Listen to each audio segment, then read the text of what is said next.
एका मधाच्या थेंबाने जगभर ओळख निर्माण झालेल्या कोल्हापूर जिल्ह्यातील या स्वयंप्रेरित गावाला तुम्ही भेट दिला आहात का? नमस्कार भावांनो, ही कहाणी आहे 5 क्रिएटर मित्रांची। आम्ही आलेलो मधाचे गाव पाटगाव या ठिकाणी। इथे आल्यावर आम्हाला वैभवदादा भेटले। जेमतेम 1500 ते 1600 लोकसंख्या वस्तीचे सुंदर असे गाव। या गावची ओळख ती म्हणजे ही मधाची शेती। गावातील 60% लोकांचा व्यवसाय हीच मधाची शेती आहे।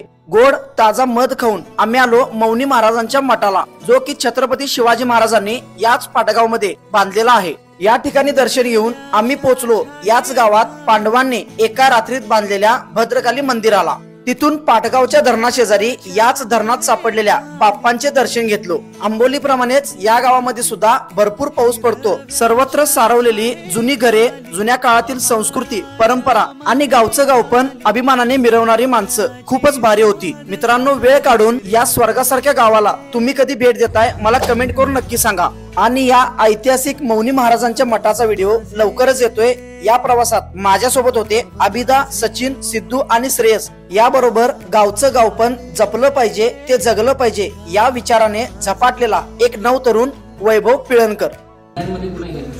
लाकडावर संपूर्ण